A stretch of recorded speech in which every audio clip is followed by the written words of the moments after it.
All right, welcome back, Richland Center Wrestling family. We are changing it up on you a little bit this week.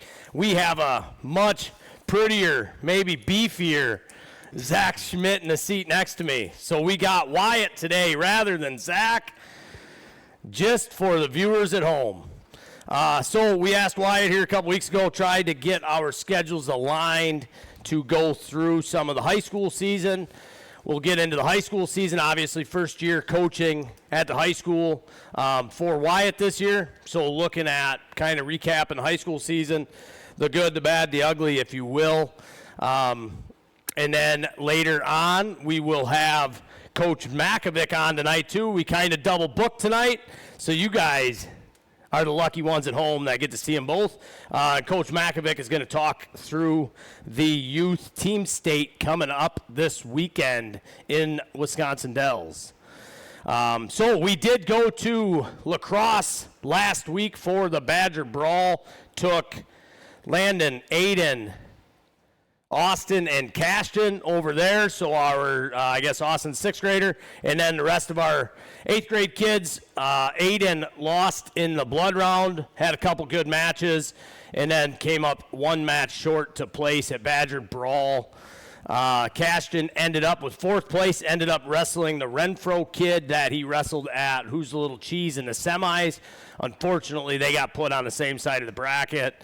And Cashton came up a little bit short in that match, got sent to the backside, and came out with a 4th place finish. And then Landon got 3rd place. He lost first round to a kid from Baraboo, wrestled back, and ended up wrestling that same kid in the 3rd place match, and ended up beating him late in the match. I think he was down by 7 at one point. Came back, got a late takedown, and then put the kid on his back to seal the deal. And I think we won by 2 or 3. So good weekend all around for those guys.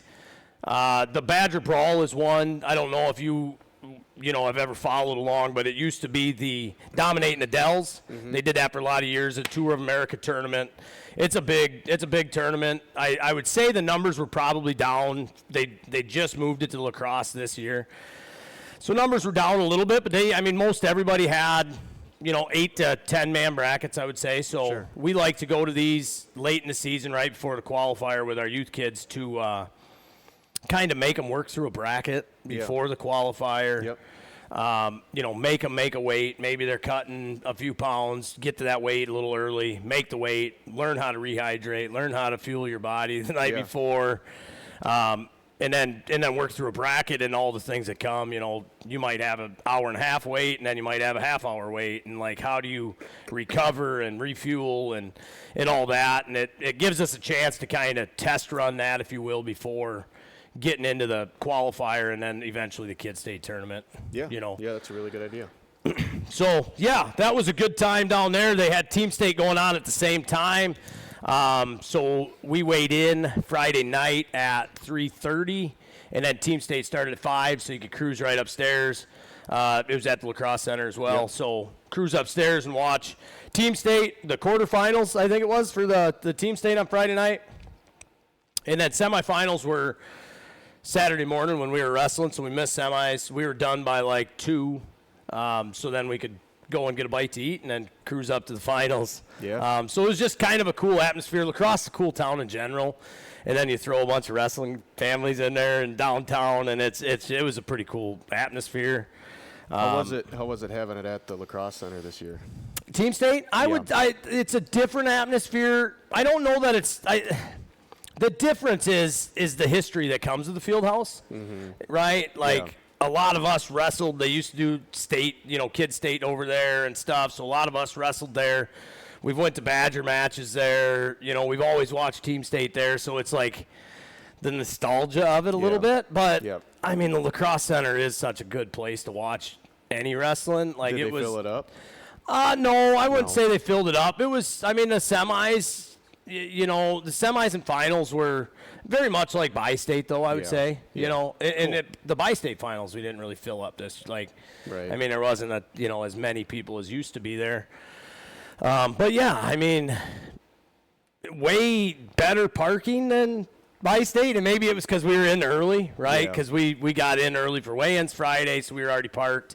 And then Saturday we were in at, 8 o'clock, so we were in a little early too. So maybe that's why parking was so easy. But, yeah, I mean, the parking ramps weren't filled up. It was just we got done Saturday and went to eat, and the restaurants, there's so many downtown that you can spread them out, but it wasn't, not everybody's done it at the same time, like at Bi-State either, right? And everybody's hitting the restaurants together. But yeah, it was a good time. I mean, it'd be cool to be down there and wrestling at it. It'd be a fun time. That's the goal. Yes. So all right, back into the high school season. So this season, Wyatt Seep took over as the head coach. A couple weeks before the season, we found out that, and you were on the short track to learn real quick, if you will. Yeah, it was a lot like drinking from a fire hose. But that's all right. We got through it. Yeah, absolutely. So you guys fired your season off, trying to think all the way back to November. You fired your season off probably somewhere around mid-November. Had to get a fat test in there because fat test wasn't done yet, if I recall. So get a fat test in. And then Toma's normally like Royals first? Yep. Royals first, and that's like 9 practices in or something? It wasn't very many. Yeah. And a fat test, and trying to figure out, weights and wrestle-offs and all this fun stuff. So, I guess talk us through a little bit of November. So we had Royal and, I guess we'll just go Royal and Toma was kind of the first competitions. I don't think there's a dual meet or anything in there, in between there. So, obviously, what are some things, and we don't have to get into details about each individual kid, but, now you're scheduling the buses. Yep. Now you're picking what time you're leaving. Yep. You're figuring out what time weigh-ins are. Yep. So I guess talk through a little bit of that, and then USA Bracketing's brand new too, so you get to jump into that, right off the bat. It was interesting. As far as the USA Bracketing stuff, thanks to Mac and everyone else who helped me with that. That was a little bit of a learning curve, but it wasn't too bad. Started off the season at Royal, went to Toma. Toma's a fun one. It's a scramble. Toma's a fun one, yep. So you get your kids into, when we talked about it on the podcast, Toma specifically, there's a time in the day, at some point in the day, that everybody's going to wrestle someone their caliber at a scramble. And that's, fantastic for an early season tournament, right? You can lose one, win one, or lose them both, and at some point in the day, you're going to have 2 or 3 matches against guys of your caliber. We're going to get to see, where your heart is. Yeah. Are you going to be able to win those matches? How can we help you if you did lose them early? How can we help you lose those 1-point or 2-point matches late, or right? Yeah, no, they're both really good tournaments to start with. The Toma, like you said, the Toma Invite, Toma Scramble, can be as hard, or what you're gonna run into kids your caliber. And what that does for us as a coaching staff is, regardless of where your kid's at, you can at least gauge them. They're gonna come out, they're gonna wrestle the bracket, they're gonna wrestle a couple kids, find out where they are in their pool. Eventually, they are gonna find some kids around their caliber, and I think those tournaments were really good for that. Found some kids that, as you do every season, you've got some kids that come in thinking maybe they're not quite this good, or maybe they're a little bit better than they are, and those can be kind of humbling tournaments, but at least it gives you ground level to work up from. Right. Yeah, it was for me back in the day. I took 3 losses my senior year at Toma, and way more losses than you thought you were going to have going into Bi-State, right? Yeah. And so it's like, oh no. But good competition there. So I did skip over a little bit, and I apologize for that. Your coaching staff, so that changed up a little bit this year too. A little bit. You brought in a new assistant and some sweat coaches. Yep. So talk through some of that with us here. Yeah, we took on Trevin Thielman as my varsity assistant, and Cole Brenninger came in and helped, as well as Warwick Wolf. Dan Makovic was in the room some, as well as the coaches that we've had in the past, Terry Thielman, Darren Gunderson, Brian Thielman. I'm not missing any, am I? No, I think that's the Thielman trio.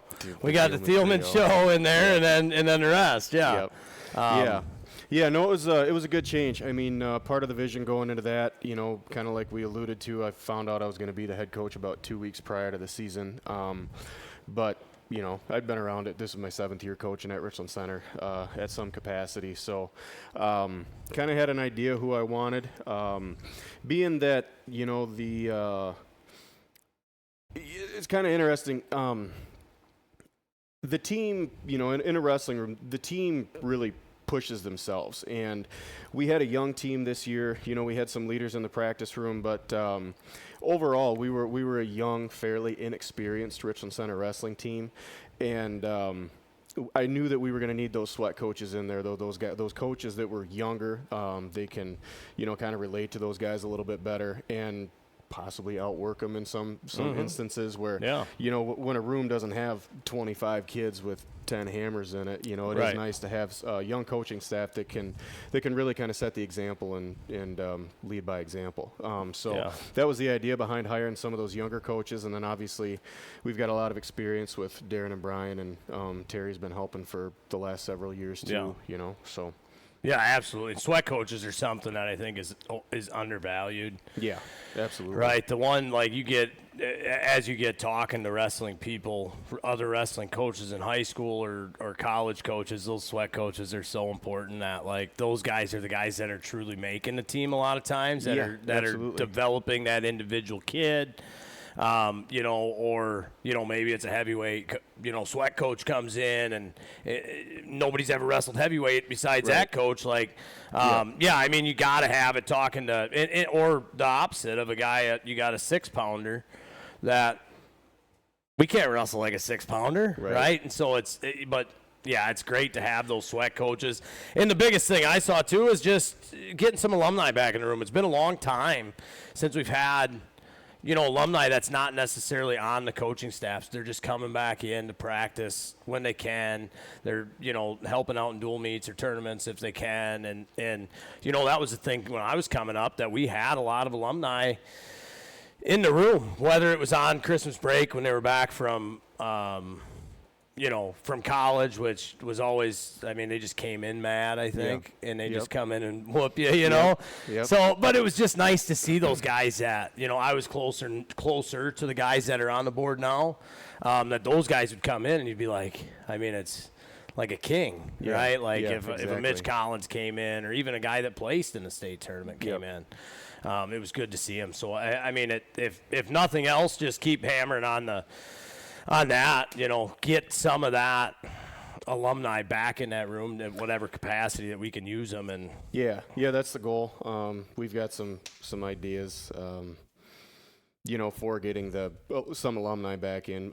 We'd love to get more alumni back involved with the wrestling room. You alluded to that board. And I know those kids in the wrestling room look at that board and it almost feels like ancient history, right? With all those state champs up there. But yeah, it'd be great to have more of them involved and really help, set the tempo for Richland Center Wrestling moving forward. But I am glad for the ones that we have. I mean, super blessed to have the coaches that we have. Yeah, for sure.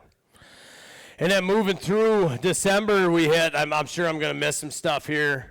We had the RC Invite. Obviously, that's always a good tournament for the crew. It is if you lose before the semis, the best you can do is fifth. So sometimes, that your placement doesn't always match your caliber at the RC Invite, which kind of sucks at times. And I was hoping when they went to being able to have 6 matches in a day, and maybe at some point we can add another round in there to get that wrestle back to third. But so we went to the RC Invite. We went to Bi-State in December. I think the RC Invite is probably the last time we had really, I'll call it a full team, or as our fullest team that we had. And then we started dwindling from there with some injuries, it sounded like, some sickness, some weight changes maybe. Yeah, we had a couple kids quit. took on some injuries. Bi-State was tough for the injuries. We had a few kids go down with and everybody was sick. season-ending injuries at Bi-State, and everyone's sick. Everyone was sick at Bi-State now. Everyone's got the Christmas illness. Yeah, so we lost Tate at Bi-State. Yep. Argyle, is that when he got dinged up? He's been struggling through some stuff for years. But yeah, that didn't help him any. That was when he got dinged up pretty seriously. And then Ethan Bodendine, too, hurt his rib at Bi-State, and he since tried to come back and wrestle a few matches, and it just wasn't working for him. So. It was a tough tournament, but I mean, Bi-State is a tough tournament. It's supposed to be that way. It's supposed to be, yeah. Yep. Yeah, so then get through Bi-State. I'm going to skip around a bunch because as we alluded to, we started losing some guys, so we'll get to towards the end of the year. We hosted the conference duels this year. Yep. That's a juggernaut of a night on a Friday night. Yeah, it is. It was a busy night. Yeah, and then that follows up a couple weeks later with the Clash, also hosted in Richland Center. Yep. We took 5 to the Clash, or 5 or 6 to the Clash. Yeah. If I recall correctly, 6, I think Bindle and Brock both placed. I'm missing one, though. Are those the 2 that placed? Bindle got 4th. No, 3rd. 3rd. Yep. So, yeah, tough day at the Clash. It's always hard. Yeah. I know, that's the time in the year that Bindle was kind of talking about, looking at the horizon, saying, do I stay at 215? Do I go to heavyweight? Trying to look out with the new sectional style this year. Ended up staying at 215. Spoiler alert if you guys didn't watch any of the postseason stuff. But, yeah, the Clash was tough. Again, 5 wrestlers, ended up somewhere 14th, 13th, somewhere 12th. Zach's on all of them, I guess. So, some of the teams, I think Lancaster won it. That's Lancaster's coming back 3 years ago. They had like 3 or 4 people they brought to the Clash, right? Yeah. Yep. And now they're pretty loaded. They're doing a good job down there. They won the duels, and then they won the Clash too. And they got 3rd at sectionals, I believe, team sectionals. They lost to Iowa Grant for the true 2nd place, I believe. Yep. They're a step behind Iowa Grant right now, and just a few years ago they didn't have much on their roster. And they had a good showing down at the state individual state tournament too. Yeah. They had some kids really step up throughout the season. What do you think? Was it a takedown by Simmons in overtime, or no? You think Raggett's boom boom got out of it? I don't think it was. I think if you had video replay potential, no reaction time in high school wrestling. He's got both legs at one point, and the hands are down. I'd have to go back and look at it again. I just skimmed over it when I saw it. But. And then one time he's got a leg and a hip, and his hands are down. So there's like 2 spots in there. Again, with replay, I think you give it to Simmons. I think you do. I mean, it's that tight, though. It was tight. But, yeah, they got a state champ out of the deal. Yeah, they did. Right? Yep. Yeah, and going back to Bi-State, I'm sure you guys covered some of this stuff, but the boys didn't do quite as well as we wanted to. Like we said, we took some injuries. Ethan Bindle made it to the 2nd day, didn't end up placing, which, that was his goal to get on that podium, but he didn't end up getting it done. But on the girls' side of things, we had a lot of success down there. Yeah. We had, and like I said, I'm sure you guys have already covered this, but we had Maddie taking 3rd, Kylie taking 4th, and Charlie Bailey taking 11th place. And I think every one of them girls might have been fighting some sort of a illness at that they were time, sick. They were struggling sick, to breathe. And they really pulled through and did really well. Yeah, that was going all the way back to Bi-State, and thanks for bringing that back up because I sometimes get so focused on the boys that I don't get back to the girls' side of things. But yeah, thinking back at Bi-State, Charlie has like 10 matches in her career ever. Yeah, right? exactly. And coming into a tournament like Bi-State, and same with Spildy has been in and out of the lineup for kind of her whole high school career, injuries, this and that. And then that was Maddie's really first big showing to the state of, like, who are you? Yeah. Right? Like, yeah, you made the state tournament the year before, but you put a ton of work in, and, like, I think she got ranked either that right after that week or, shortly after that. And that was a big showing to come in there and be able to place highly at that tournament and kind of say, hey, everybody, look, we're here, and with Kylie and Maddie, and saying, and Kylie beat the, what's her name? Gross girl from Kickapoo that, had beat her once or twice earlier in the year already, right? So, that was a great tournament for the girls, and thanks for bringing us back to that, or Cole would have never let us live that down. Yeah. He'd have had us up probably on the deer horns behind us. Well, and rightfully so. Yeah, for sure. Yeah. As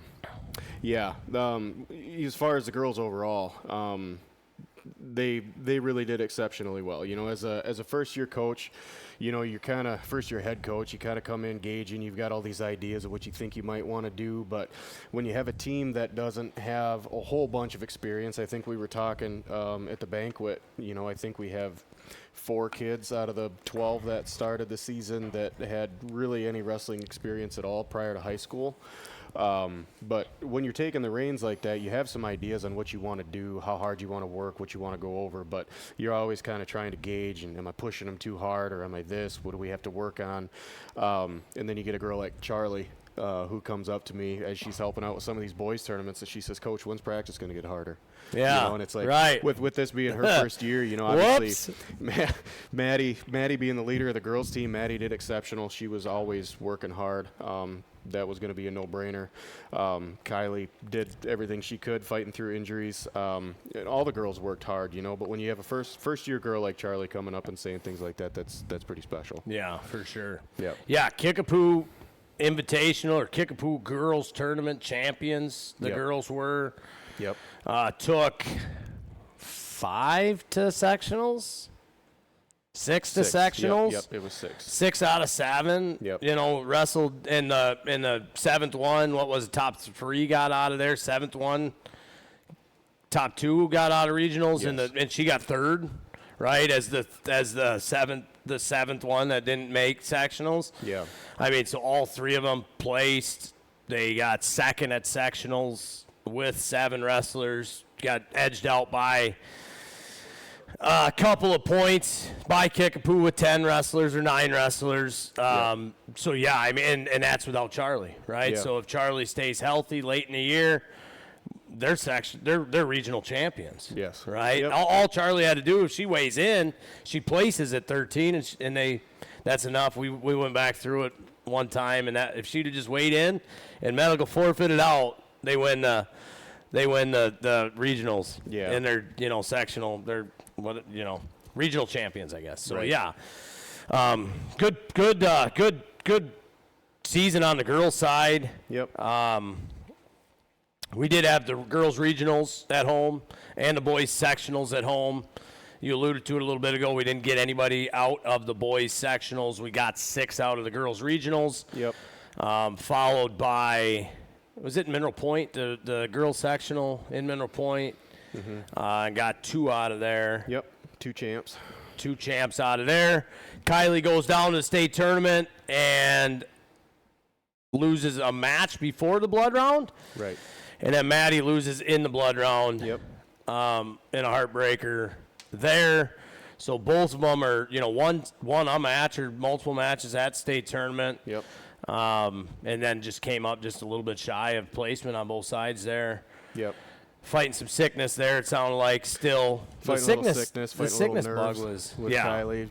First time down at the state tournament, she was dealing with some nerves, but that's all part of it too. Yeah, for sure. Yeah, that's another thing we like. I mean, we talk about it a lot with our kids, the younger guys, is that's why we like doing some of these, national tournaments or the Tour of America tournaments.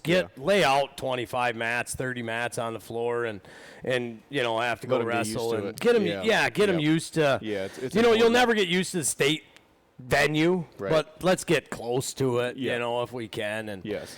And I don't care if you go 2 and barbecue out of those, if you just get the experience of going through the jitters. And yes. I mean, I think every one of the kids we've taken through has 100% locked up in matches at those tournaments where they just wrestle to not lose. Yeah. They're not looking for offense. They're not looking to hand fight. They're just looking to not lose, and then they lose, right? Yeah. And so you work through that, and it's like, well, if you get to the state tournament someday, maybe we're past that and we don't have to wrestle to not lose. We can just wrestle. Yep. Yep. Yeah, that kind of goes with everything. You know, if you're coaching football and you're coaching an offensive line, if you tell them don't jump on the snap count, what are they going to do? Jump. They're going to jump. Yeah. Anytime you focus on the negative, that's going to kind of be the Sure. outcome. So if you ever wrestle not to lose, chances are you're probably going to lose. And so, yeah, I mean, getting them to some of these big events, big venues, getting them used to that at a younger age is super important. And that's a really cool opportunity that some of these younger wrestlers have, and high school wrestlers. Right. Yeah, Landon reminded me last weekend. He's like, Dad, I'm going to wrestle at the lacrosse center 3 times this year. We did Badgerland down there in January, and then the Brawl, and then Bi-State will be in December. And I was like, yeah, all right. So you're used to the lacrosse center. Right. You're right. Bi-State shouldn't be a problem for you. Yep. So, yeah, I mean, so get through some of the season. Give us some of the good things that you took away as a first-year coach, or your staff, what you guys did, maybe different from last year, or just talk through some of the positives that came out of the year. Yeah. Yeah, you know, it's kind of interesting. I've always, leading up to the point where I took the head coaching position, I always had these ideas of what I would do maybe if I was that head coach. I think everybody has those ideas, and then you're kind of thrown into it a couple of weeks before the season starts, and it's then like, it's just holy black. man. Yeah. Where'd all my it's ideas go? I should have wrote them right, down. Yeah.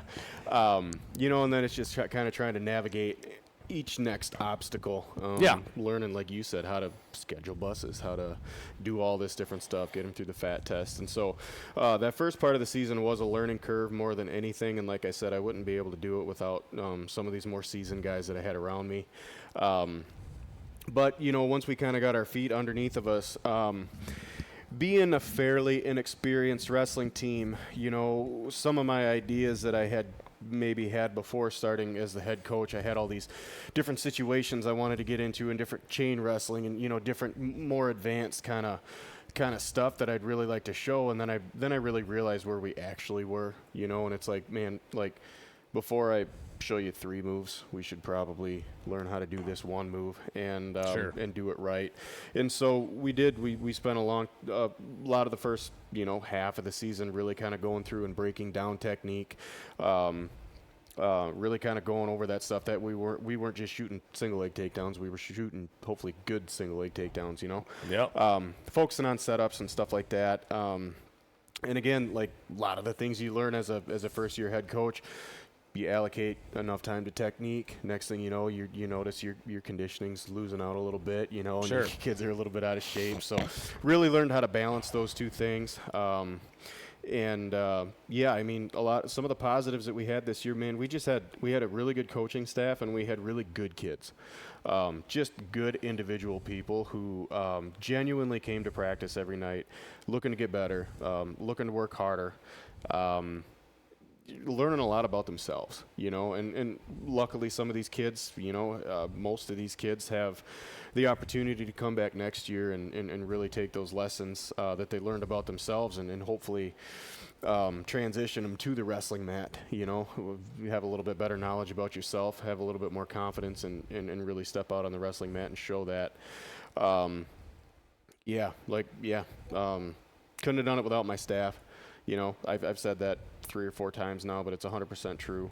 Those guys are incredible. One of the things that I really learned was what I want to allocate next year to other people, you know? Yeah, definitely. Yeah. Yep, that's a good one. Yeah, maybe ask for some help in some areas, but it's hard to ask for help with – it's hard to delegate tasks to people when you don't even really understand how to do those tasks. Right. You know, but that's what this first year was a lot of figuring that out so I can develop a better process moving forward.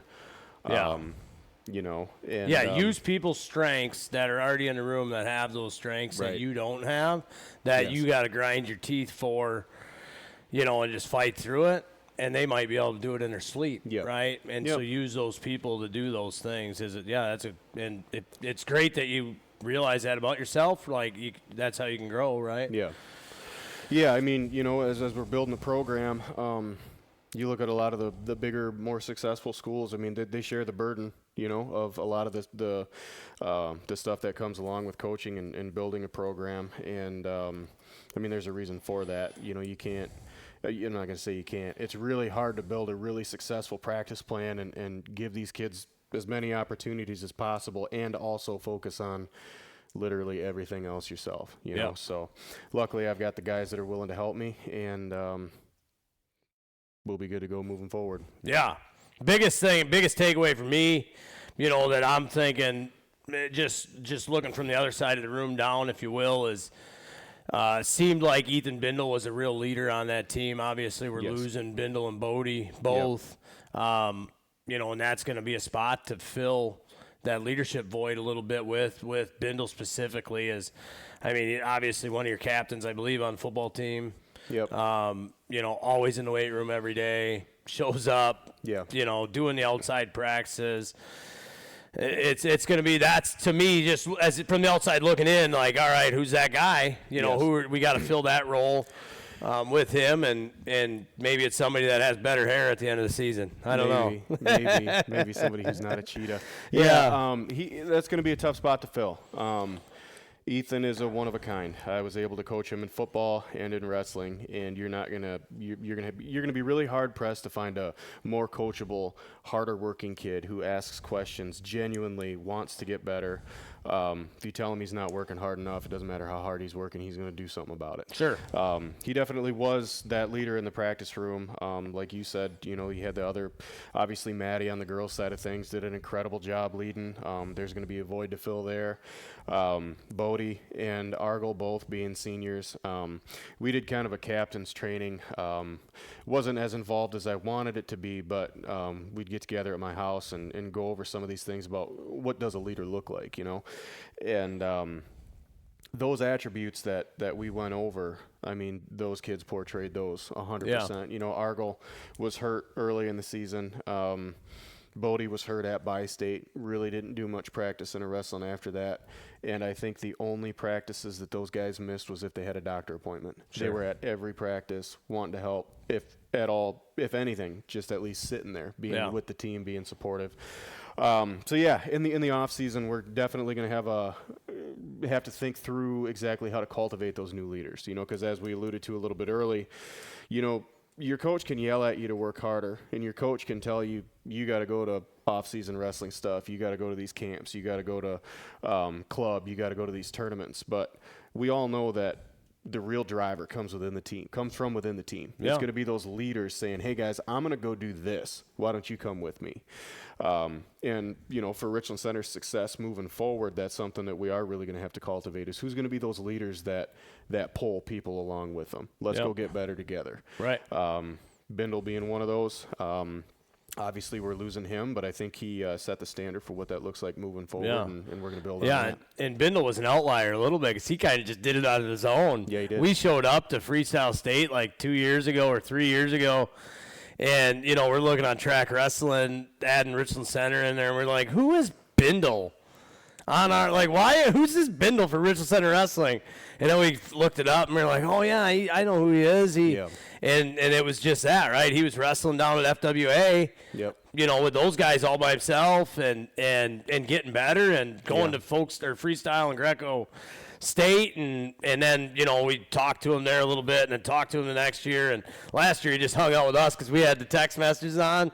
And so we'd just be like, hey, Bindle, you're up, and he was good to go and a lot of fun to hang out with. But for sure.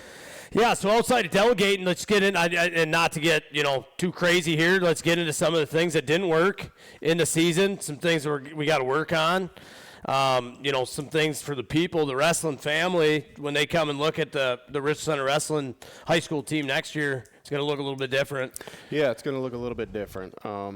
There's a lot of things that that didn't go right, and we've got a staff meeting tomorrow to discuss just that and really kind of figure out what we did right, and then obviously narrow down those negatives that we've got to improve on. One of the things that I didn't do very well is as I was learning about, being the new head coach and all this stuff, it was kind of felt like a lot.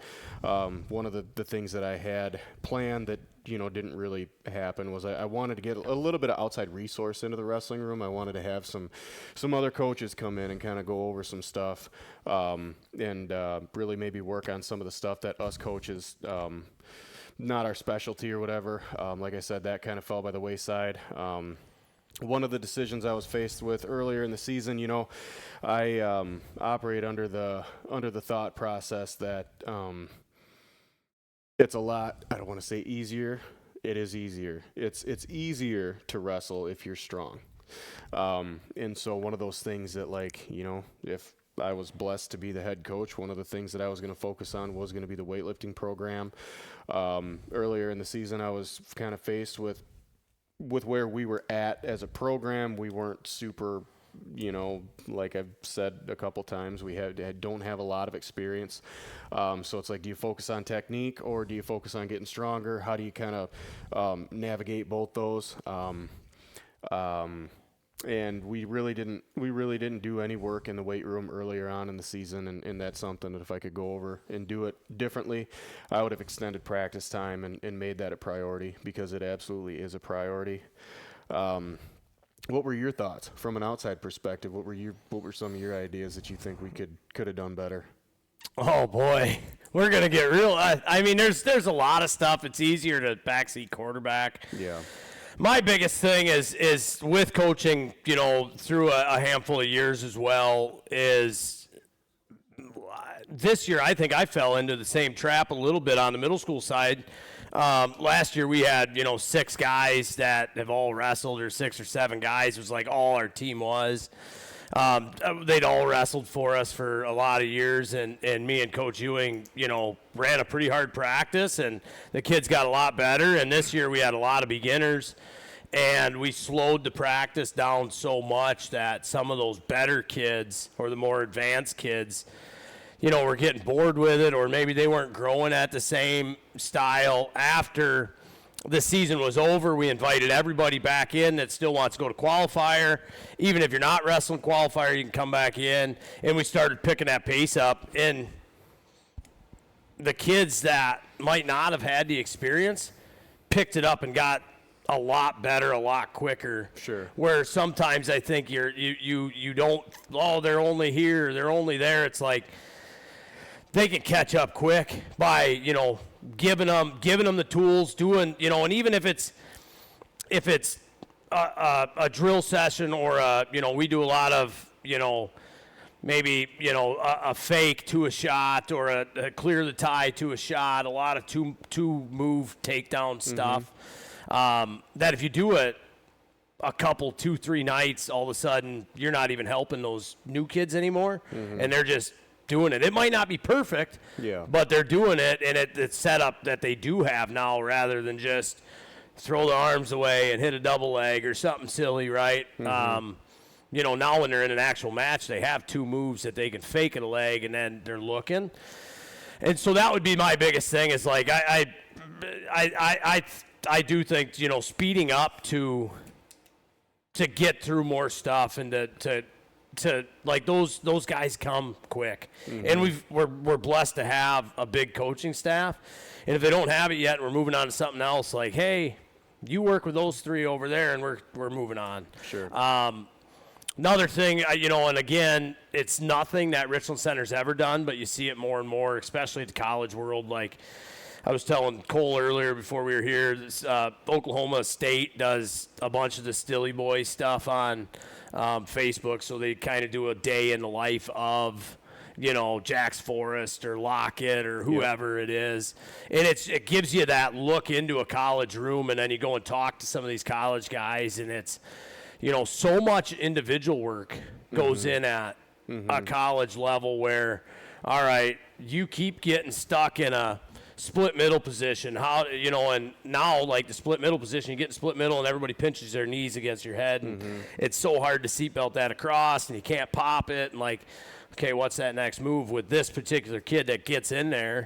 And then, maybe the other kid is he keeps shooting a single leg and gets, stretched out. How do we fix that? Instead of just, one night a week, I think, through the season, it would be great to really have that notes and take advantage of it, and then we can fix individual things. I look at, I won't name any by names, but some of them are awful at the bottom, right? And it's like, okay, why are we so bad down, right? That we can't put you down without you getting turned. You can't get out.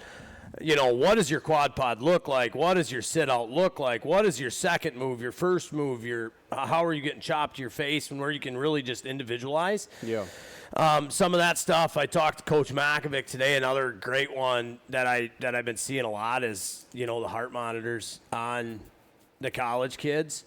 And then the coach can really tell if you're, number one, like maybe you were up all night and I'm yelling at you about you need to work harder or whatever, and you can look on the thing and be like, oh, his heart rate's out of control. Like, he needs to recover. He's a recovery day kind of guy. Sure. Right? So maybe we're going to get on the bike and chill or just drill or not go live, and really individualizing some of that stuff to get more out of each individual athlete. And I know it takes a lot to be able to do that, but we have a big coaching staff. Yep. Right? We have the ability to do it if we look at it different ways. Yes. And then really figuring out a recovery plan for competition. How do we get them to peak at, a pre-peak at Bi-State, if you will, and then another pre-peak at conference, and then a real big peak from, conference on. And what does the room look like?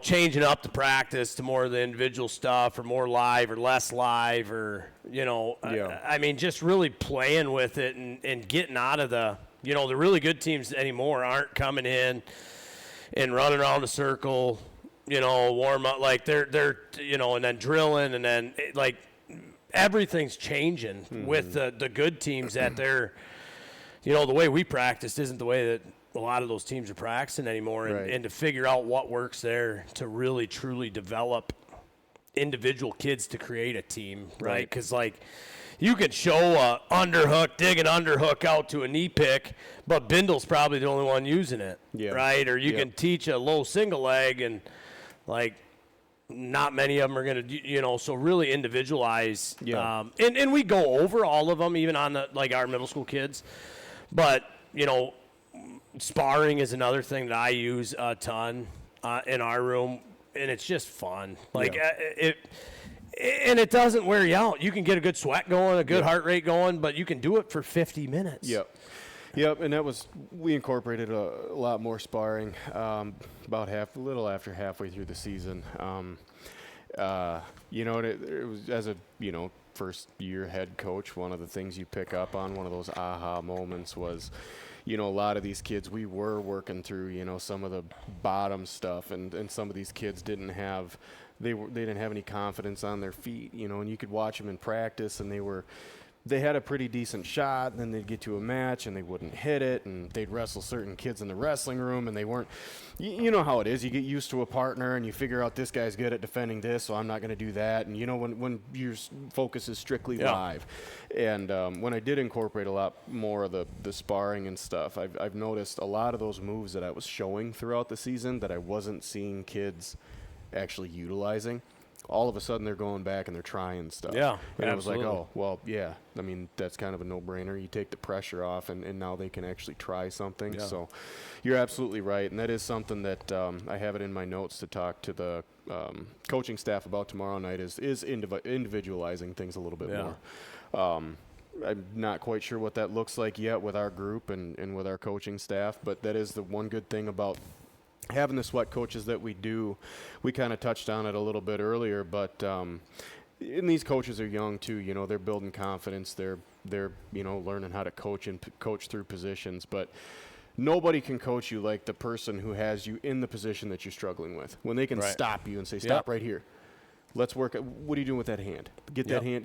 We got to get our head up. We got to insert whatever situation you might be talking about." But no, that individualized coaching is extremely important, and that is a lesson that I took away from this season. Yeah, I send kids back to positions all the time in sparring that I watch it and I let it play out and I say, all right, let's get back to that position and let's do it a little different. Try this, right, or try that. And sometimes they say, I don't know the right way how to get out of that. Why don't you try this and see if it works?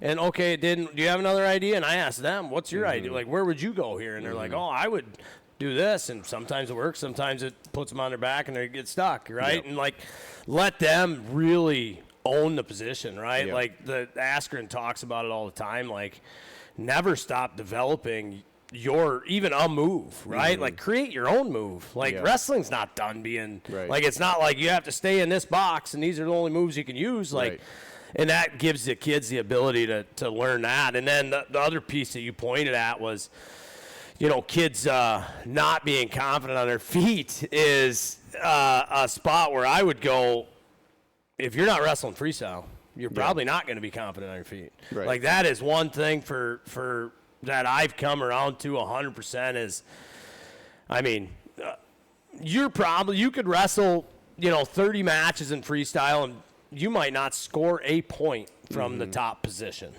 right? And as far as a turn, right?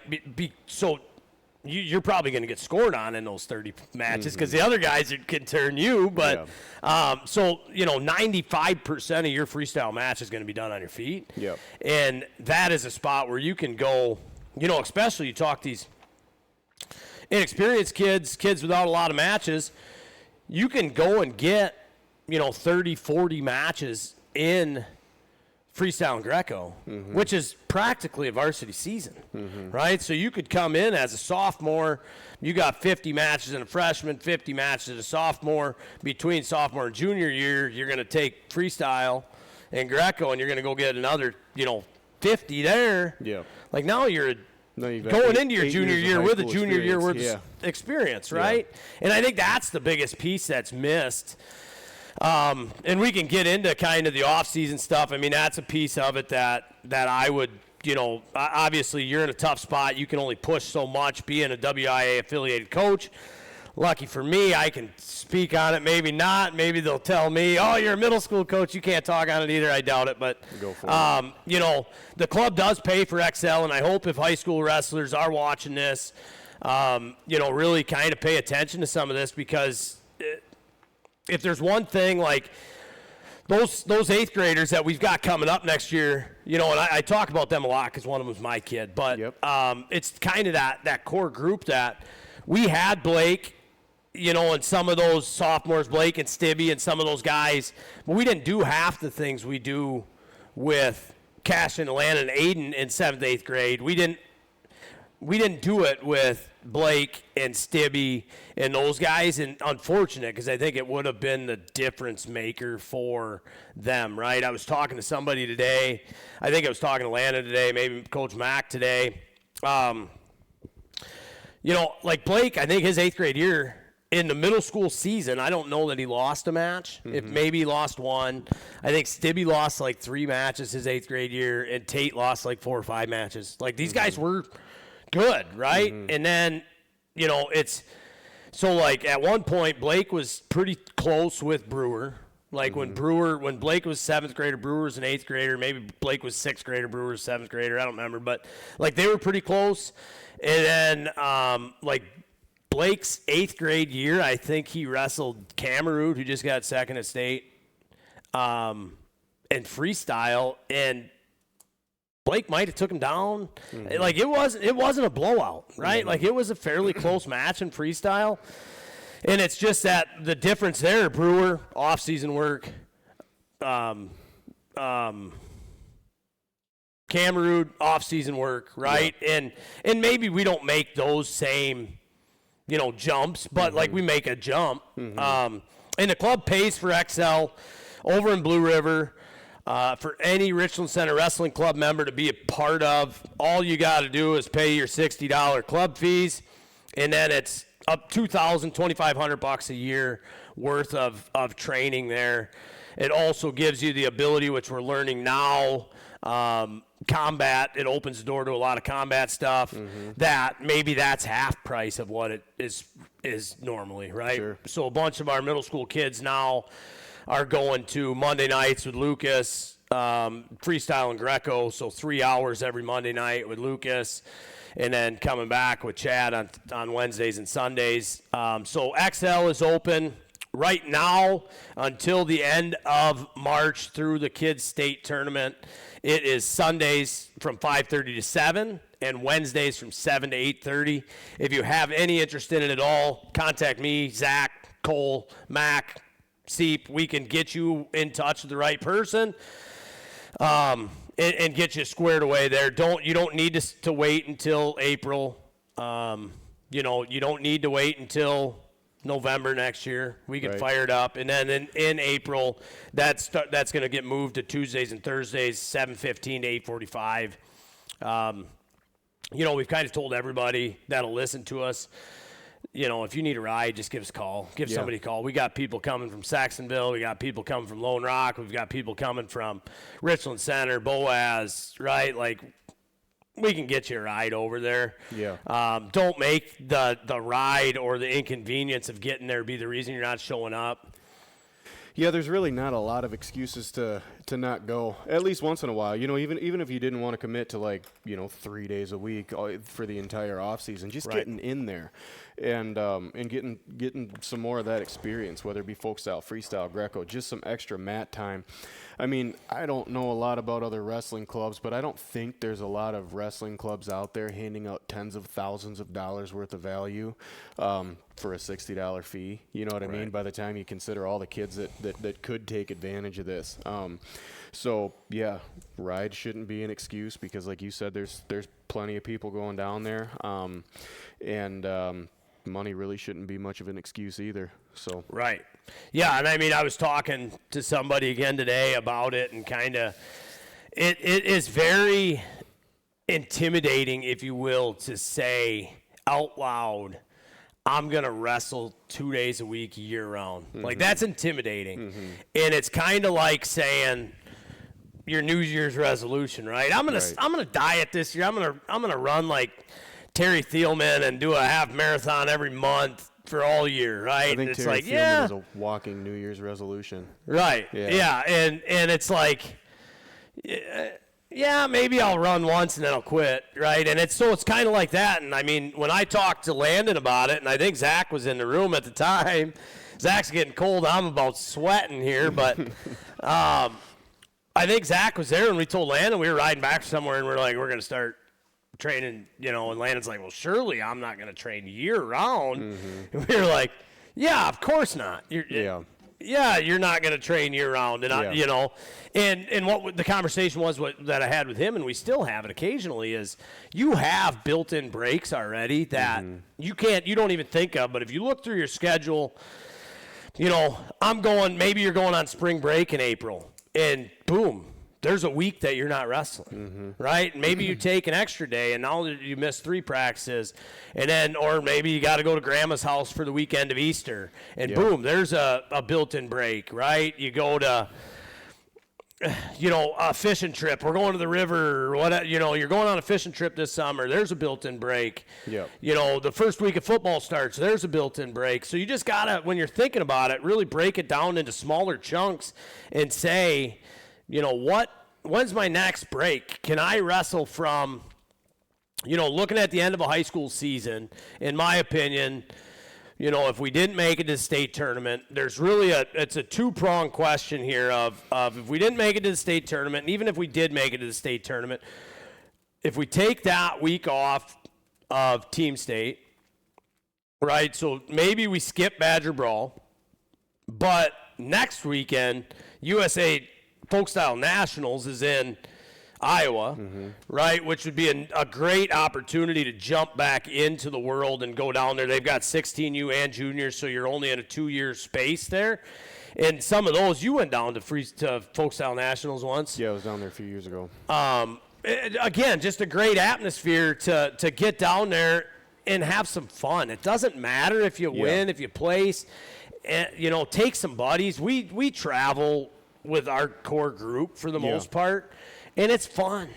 It is fun, and it's for those kids or young folks who haven't been to a lot of these big tournaments, a lot of these national type tournaments.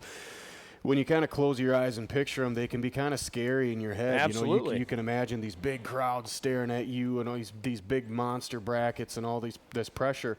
And then you get down there and wrestle, and you realize it's actually a really relaxed environment. Yeah. Nobody's watching you. Nobody's watching you. Nobody has any idea you're even alive down there.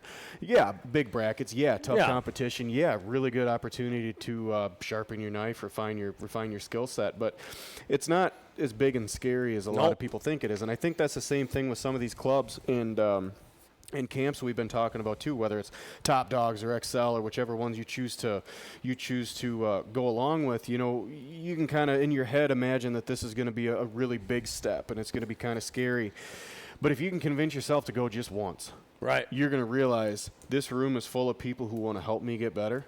This room is full of people who are trying to get better themselves, and just going once is almost like a gateway drug into committing yourself to being able to working out year round like you're getting to, But I mean, for a lot of these guys and girls who haven't done it a lot or haven't done it at all, just get there. Just tell yourself to do it once. Right. And bring a friend, right? Take a friend with you. Yeah. Makes it so much easier to go. Yeah. And then that friend is kind of accountable, right? Yeah. You're accountable to that friend. And then if you're uncomfortable, you're at least uncomfortable together. Right, you're uncomfortable with somebody. And then you can go next Sunday and be uncomfortable together too. Yeah, and I mean, it like the other thing with all the clubs, whatever club it is, nobody quits wrestling because of a club. Like, they don't get burned out, it seems like, from going to a club, right? The club atmosphere, every one of them I've been to is just fun. It's low key. You're not doing wind sprints and working your tail off. Maybe there are a few that do, really, really hard wrestling, but the ones I've been to are really technical based. Yep. And if you think about it, if you get through all these practices, every single night pretty much they get some sort of drilling in.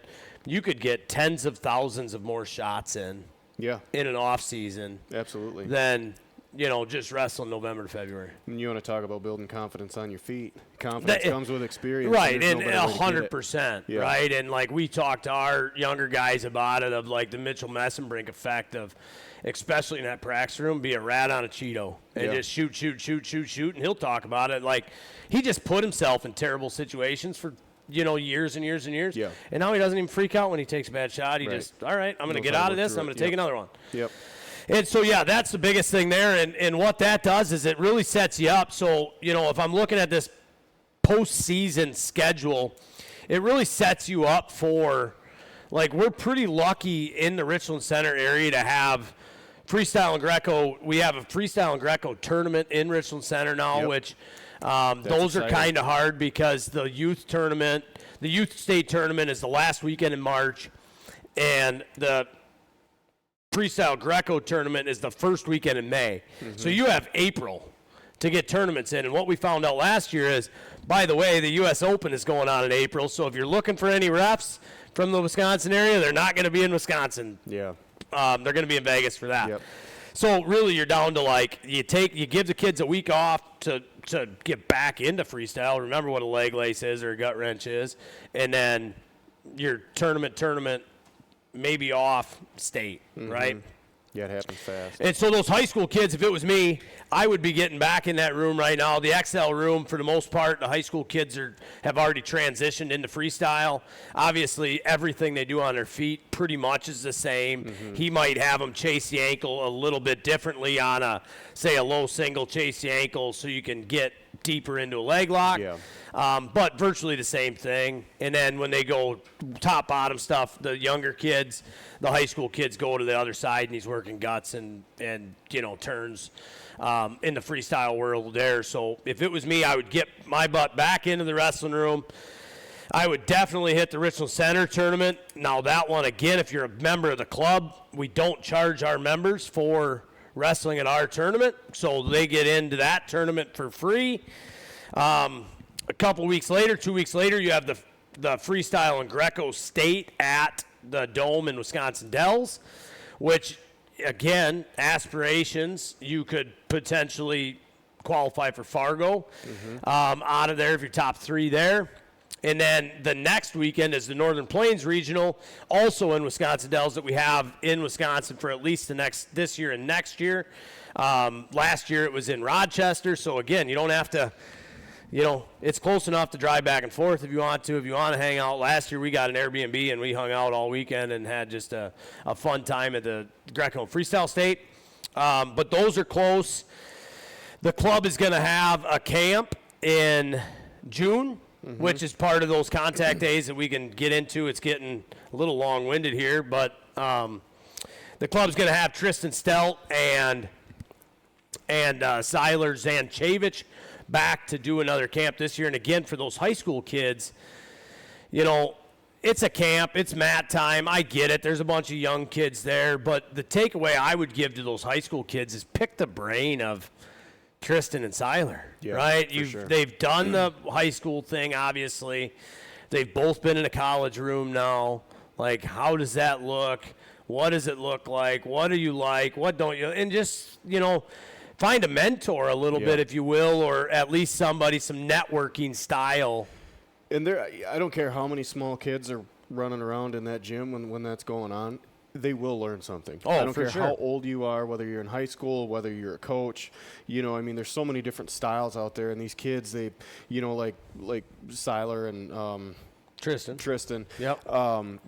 They do have a lot of experience from a lot of different resources, and I don't care who you are, you're going to learn something from going there. So age doesn't really matter. It's very valuable. Right. Yeah. And then there's a ton of AWA camps. Everybody knows Askren Wrestling Academy around here. Ton of camps available there. A bunch of them are sold out already, so if you are interested in camps, again, reach out and we can touch base and talk through what camps you should be at, what camps to stay away from.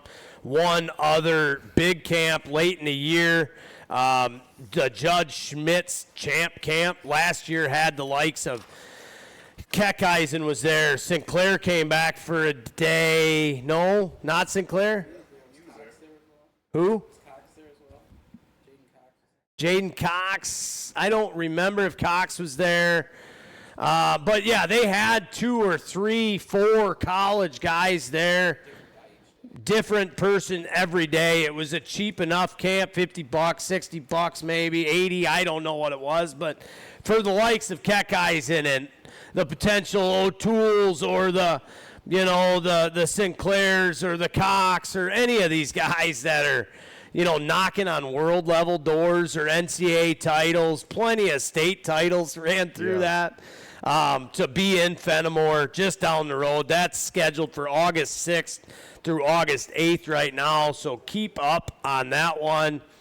Local, 3 days. I think it was like a 2-session camp where you went in the morning, you broke for lunch, and then you went in the afternoon. And the last thing I would start thinking about is the preseason nationals. That's in October, I believe, down in Des Moines, Iowa. We went to that this year. We will be back to that every year. That was a great time. Some good wrestling. We got some wins down there. Cash and loss in the blood round in that one. I think Landon was a match away from Bloods in that one. Maddie wrestled in it.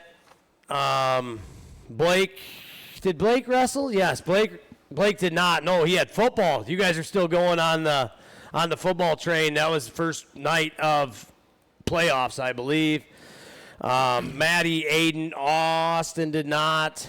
Maddie, Aiden, Landon, Caston. Is that it? Oh, Sebastian, too. Seabass, forgot about him. But, yeah, that would be one. We're going down again. There's going to be coaches available, club coaches available down there. We coach kids that weren't even our kids. We coached a girl from North Crawford in the finals match over there. She ended up losing in the finals, but that was a good time. I think that was Cole's fault that she lost. It wasn't mine for sure. But so yeah, preseason nationals, Des Moines, great time. It changes a little bit depending on where you're at, but that's still a 16U. That's a freshman. That's a grade level tournament, so it'll be a freshman, sophomore, junior, senior division. If you place at state tournament or a state champ, they do have a showcase, which that would also be one as kids are hopefully placing at state tournament in the near future. getting down there because it is a recruiting trip. We are trying to decide. Super 32s is that same week as well. So if you are, or the week before, I should say, Super 32 is probably, well, it's not probably, it is the best folk style, high school folk style tournament in the country. If you have college aspirations at all, you got to get Super 32s at least once or twice. I would say really that junior senior year. It is just a high school division. So Cameroon went out there. I think 7th. Placed 7th out there. Got 2nd at our state tournament. Got 7th out there. So like freshmen can do well out there, but whoo-wee, yeah, right. Yeah. But again, who cares?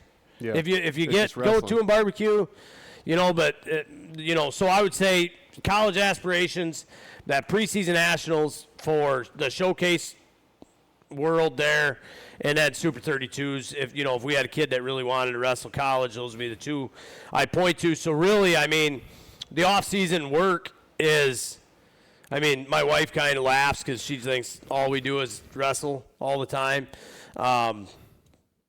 But you can keep competing, right? We went through, 1, 2, 7 tournaments, 8 tournaments, and there's more, right? We didn't get into each one of the freestyle and Greco tournaments, and they have, takedown tournaments certain places in the summer, and some open tournaments, whatever. So there's a ton of opportunities in the summer to get 30, 40, 50 matches in, and I think that, back on the piece of what are we missing that you asked me earlier, what did I see? That's the biggest piece I saw, that we can't wrestle 3 months a year. I agree. And then expect to have, great results. Right. Right? I don't remember the quote that they put on the XL flyer, but it said something about next year's winners are training in the summer, right. Right? And it's so true. Yeah. I would venture to guess, in the high school state tournament, I would venture to guess the upper 90 percentile of the people that qualify for the high school state tournament are wrestling year-round. I don't think that's far-fetched at all. Right. There's probably a couple that sneak through that are just phenomenal athletes, or they're at the right weight or whatever, that sneak through that don't. And I would venture to guess that 99.9% of the people that place at the high school state tournament are probably wrestling close to year-round. I agree. It's it's very important, especially with all this opportunity. There's a lot of kids out there that are taking advantage of this opportunity, and in order to beat those kids, you got to be right there with them. Yeah, and not be scared about it. The year-round, we say year-round, it's not really. Build yourself those built-in breaks. Take a week off. Take 2 weeks off.